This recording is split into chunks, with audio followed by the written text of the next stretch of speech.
Hello, everyone. You've been making love to the same woman for 30, 40, maybe even 50 years. And here's something most men over 60 never expect to hear. Chances are she's never actually reached orgasm from intercourse. Not once. And that's not because you did something wrong. It's because no one ever told you what actually works for the female body, until now. I'm Dr. Amara, a urologist with over 20 years of clinical practice.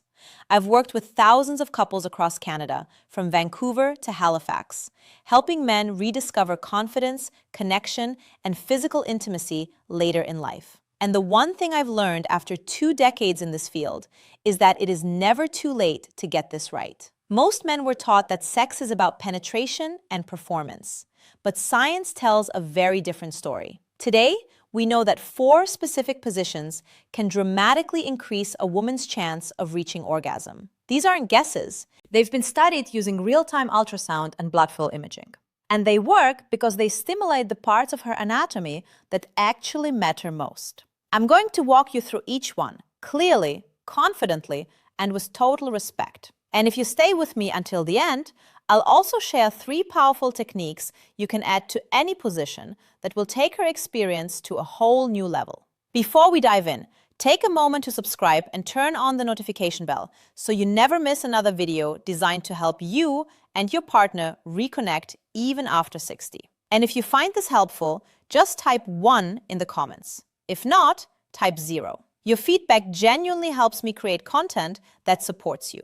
Now, there's something I want to say before we get into the positions themselves, because the comments I receive tell me this is the thing most people are actually struggling with. It's not the technique, it's the conversation. So many of you write to me and say, "Doctor, Claire, my wife is pretty conservative. I don't know how to bring this up without making things awkward." And I hear you. I really do. So before we talk about what to do in the bedroom, let's talk briefly about how to open the door. The best way to introduce something new to a partner who might be hesitant is to frame it as curiosity, not criticism. Don't say, "I read that we've been doing this wrong." Instead, try something like, "I came across some information from a doctor about how to make things feel better for you. Can I share it with you?" You're not fixing a problem, you're offering a gift. That framing changes everything. And honestly, in my experience, most women, even the more reserved ones, respond very warmly when they feel their partner is focused on their pleasure rather than their own. That shift in intention is where everything begins. All right, let's get into the first position. Position 1, woman on top, face to face.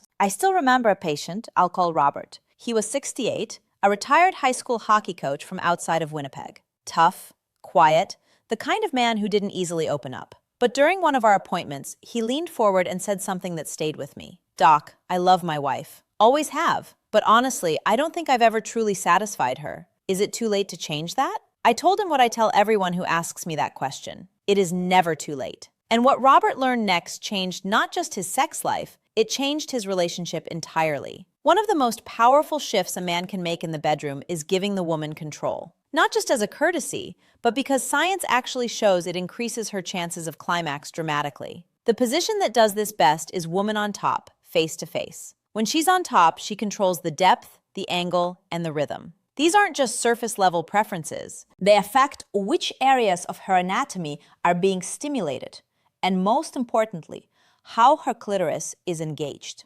She can shift her hips slightly forward to increase pressure or slow things down to build arousal over time. And here's the beautiful part. Because she's controlling the movement, she's more likely to feel safe, confident, and tuned in to her own sensations. A 2022 study published in the Journal of Sexual Medicine using advanced ultrasound imaging and 3D modeling of pelvic anatomy found something remarkable. In this position, blood flow to the clitoris wasn't just increased, it was symmetrical. Both sides of the clitoral structure were being stimulated equally. That symmetry is a key predictor of orgasm. More blood flow means more sensitivity. More sensitivity means greater pleasure. And greater pleasure leads to significantly higher chance of orgasm. But beyond the science, What really matters here is connection. When you're face to face, you're not just bodies moving together, you're partners. You can look into her eyes, touch her face, kiss her, whisper something that makes her smile. After 60, intimacy isn't about the urgency of youth, it's about depth. And this position gives you the space to create the kind of emotional safety that amplifies everything physical. Robert came back a few weeks later. He was quiet at first, the way he always was. But then he said, "She told me it was the best we've had in decades, and we didn't do anything crazy. I just let her lead." That's what this position is really about, letting her lead. Not because you can't, but because her pleasure often lives in places only she can reach when she's in control. Let her find her pace, her angle, her climax.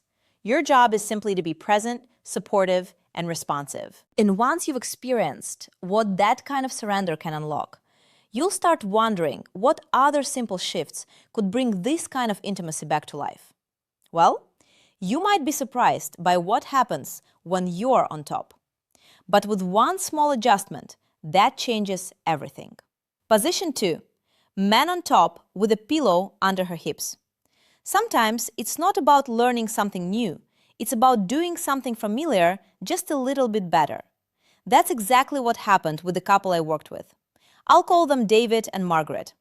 They were in their early 70s, married for over 50 years, living in a quiet neighborhood in Victoria, British Columbia. When they came to see me, it wasn't about dysfunction, it was about disconnection. They still loved each other deeply, but the spark had faded. Intimacy had become routine, predictable. David said, "Doc, we still try, but it just doesn't feel the way it used to for either of us." So I asked him a simple question. "Have you ever tried adjusting the angle?" He raised an eyebrow. "You mean like trying a different position?" "Not even a new position," I told him.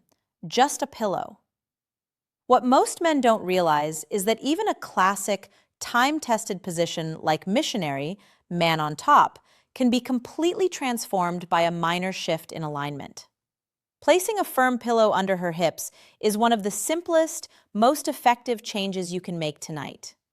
When a woman lies flat, the angle of penetration often causes movement to miss the most sensitive external structures, particularly the clitoris. But when you elevate her hips slightly, you naturally tilt her pelvis upward. That one adjustment allows your pubic bone, or the base of your shaft, to come into much closer contact with the external parts of the clitoris during intercourse. That same 2022 study used ultrasound imaging to measure blood flow to the clitoral region across different positions and modifications. When a pillow is placed under the woman's hips during face-to-face intercourse, there was a significant and uniform increase in blood flow, not just in one spot, but throughout the entire clitoral network. More sensation, more arousal, and a much higher likelihood of orgasm. But what made this meaningful for David and Margaret wasn't just the improved physical experience, it was the intention behind it. For the first time in years, he paused to ask her, "Is this comfortable? Does this angle feel better?" That small act of attention, of genuine care, opened a door they hadn't walked through in a very long time. He came back 2 weeks later, grinning like a man half his age. "You were right," he said. "It wasn't about going harder or faster, it was about being closer, more thoughtful." She actually cried afterward, happy tears. What I love about this position, modified with just a pillow, is that it blends physical stimulation with emotional intimacy. You're close, you're connected, you can hold each other, breathe together, communicate without saying much at all. It's a simple act, but it says something powerful. I want to be in tune with you. I want to know what feels good for you. So the next time you find yourselves in this familiar position, try adding a firm pillow under her hips. Watch her body language. Ask how it feels. You might find that with just this one small change, everything starts to feel new again. Position 3, the coital alignment technique. There is a moment in every long relationship when you stop trying to impress each other and start trying to understand each other. That shift is where real intimacy begins. I had a patient, I'll call him Gary, in his late 60s, retired from the oil patch in Alberta. He and his wife Denise had been married for nearly 4 decades. They still made love regularly, but she confided to me during a separate appointment. "I've never really reached orgasm through intercourse. I just go along with it. I love him. I want to feel more, but I don't know how to ask for it. It broke my heart, not because she was in pain, but because they both deserved more, and neither of them knew how to get there. So I introduced them to something that's rarely taught, even in medical schools, the coital alignment technique, or CAT. At first glance, this looks like basic missionary, nothing fancy, nothing acrobatic, but it's not the position that matters, it's the motion. Instead of thrusting in and out, the man shifts his body slightly upward during penetration, aligning the base of his penis or his pubic bone directly against her clitoris. Then, rather than a pumping motion, the couple rocks together, slow, intentional pelvic movements that create consistent, sustained pressure on the clitoral area throughout the entire experience. The rhythm becomes less about in and out and more about together, in sync. This isn't just theory. It's been clinically studied. Research has shown that women who had never experienced orgasm during intercourse were finally able to when this technique was used. Why? Because it targets what is almost always missed: sustained, direct clitoral stimulation during penetration. But what makes the CAT truly powerful isn't just the physical mechanics, it's the emotional dance that comes with it. Both partners have to slow down. They have to move together, read each other, breathe in harmony. It requires communication, sometimes unspoken, sometimes verbal. It creates a shared rhythm that builds not just arousal, but trust. Gary was skeptical at first.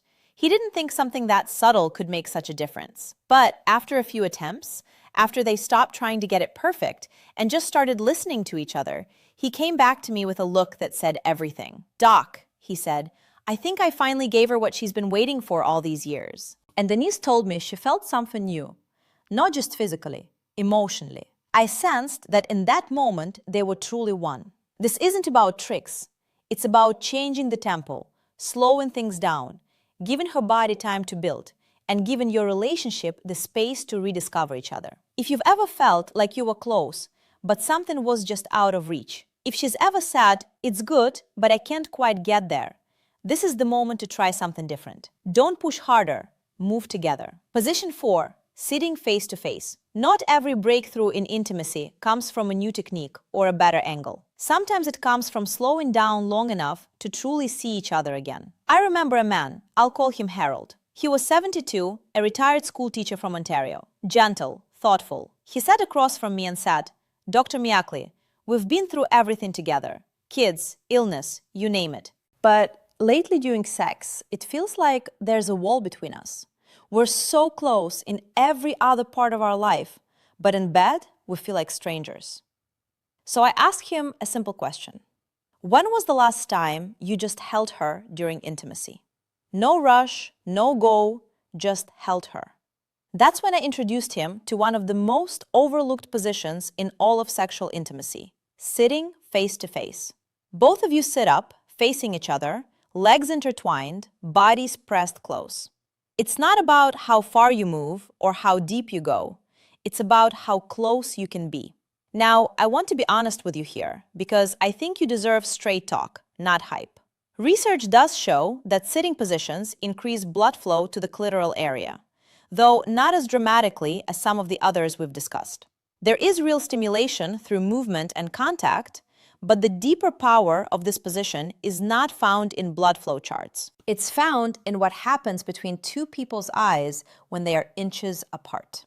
In this position, you can talk, you can breathe together, you can rest your forehead on hers, your hands are free to hold her or simply rest at the small of her back. And most importantly, there is nowhere to hide. You are completely present, no distractions, just two people in the space between them, which in that moment becomes something sacred. Harold and his wife were awkward at first. He laughed, telling me about it. They weren't sure how to hold each other in that new way, but something shifted. She relaxed, he softened, not physically, but emotionally. And that night, for the first time in years, they stopped worrying about performance or pressure. They just connected, he told me later.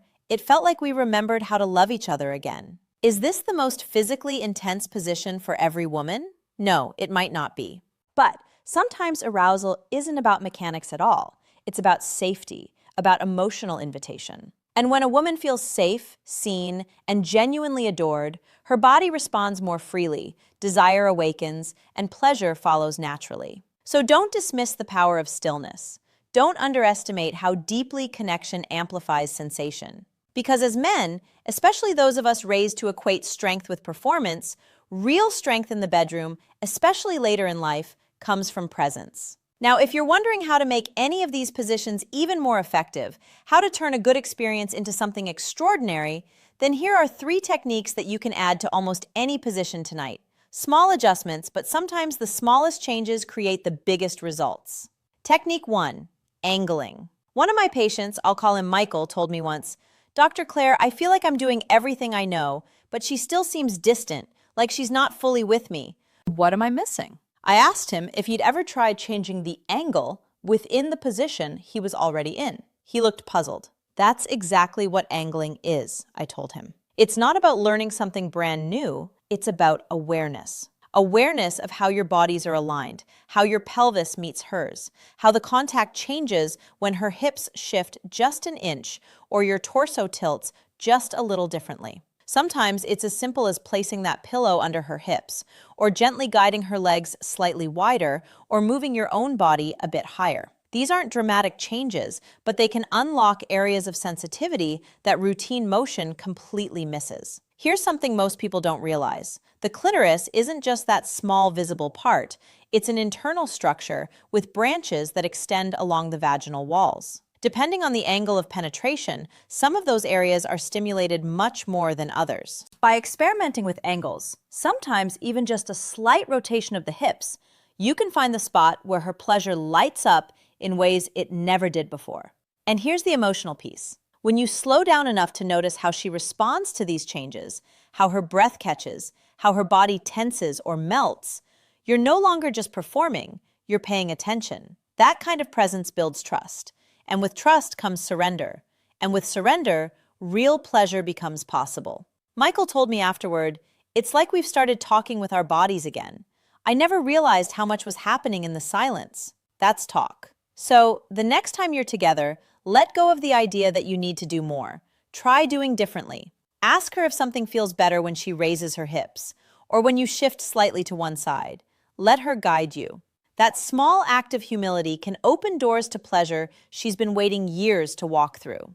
Technique 2, shallowing. There's a deeply rooted belief among many men, and I say this with all the compassion in the world, that the deeper you go, the better it must be. I've heard it 100 times in my practice. It's how so many of us were raised, what we saw in movies, what we were taught to equate with being capable in bed. But the truth is, when it comes to female pleasure, sometimes the exact opposite is true. A patient of mine, I'll call him Leo, sat across from me and said, "I try hard, I really do, but my wife never seems fully into it. She doesn't complain, but I can feel that something's missing." So I asked him if he'd ever tried shallowing. He looked at me a little confused. "You mean not going all the way in?" Exactly. Shallowing is the practice of focusing stimulation near the entrance of the vagina, just the first 1 to 2 inches. That area, so often overlooked, is actually one of the most nerve-dense regions of the entire vaginal canal. It's where the body responds with heightened sensitivity, especially when paired with emotional intimacy and slow, mindful movement. For many women, particularly those in midlife or beyond, deep penetration can actually be less comfortable. Hormonal changes, pelvic floor tension, or past experiences can all affect how intercourse feels. Shallow, intentional movement can create a completely different kind of arousal, one that feels safer, more pleasurable, more connected. When Leo tried it, he told me something I've never forgotten. "We didn't go fast, we didn't go deep, but she looked at me halfway through and said, 'I feel like you're actually with me in a different way.' That's what shallowing can unlock. Not just more sensation, but more presence, more emotional resonance, more awareness of what's happening between two people." This doesn't mean you should never go deeper. It just means that depth doesn't automatically equal pleasure. And by exploring shallower rhythms, especially combined with gentle angling, you may actually help her reach climax more easily than you ever thought possible. Stay closer to the surface, watch her face, listen with your hands. Let go of the pressure to perform and offer her your attention instead. Technique 3, pairing.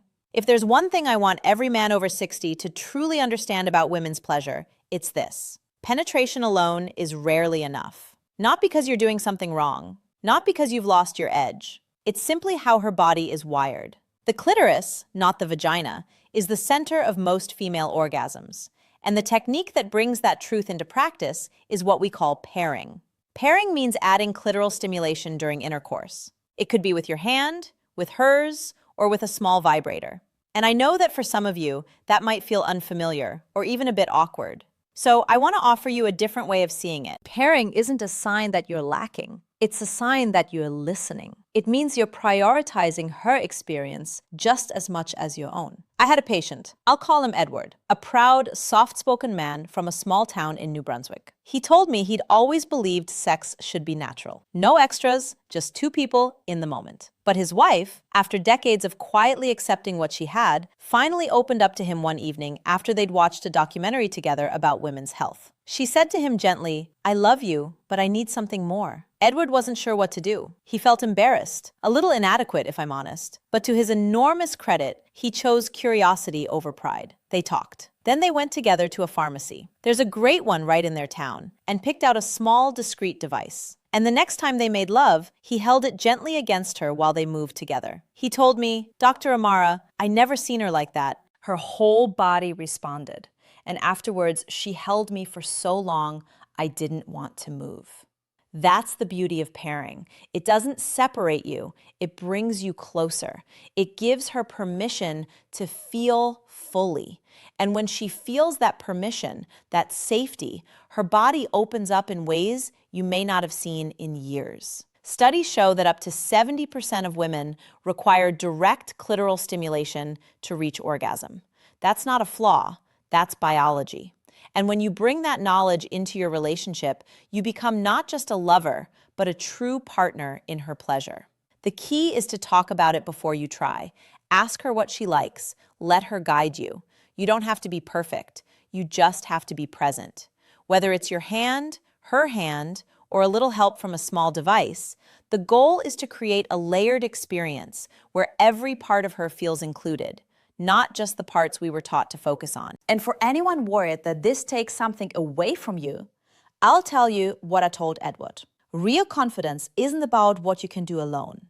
It's about what you're willing to do together. Now that we've covered all 7 of these insights, 4 positions and 3 techniques, I want to take a moment to step back and talk about what all of this actually means for you and your partner going forward. Because here's the truth I've seen play out in my clinic over and over for more than 20 years. What happens in the bedroom after 60 isn't the end of something. For most couples, it can be the beginning of something far more meaningful. In your 20s and 30s, intimacy is often about urgency, passion that burns fast and bright. But in your 60s and 70s, it becomes something else entirely. It becomes slower, deeper, more intentional. Less about proving something and more about feeling something. And everything we've talked about today has been building toward that. Woman on top, where she controls the depth and rhythm, creating the kind of stimulation science shows actually leads to orgasm,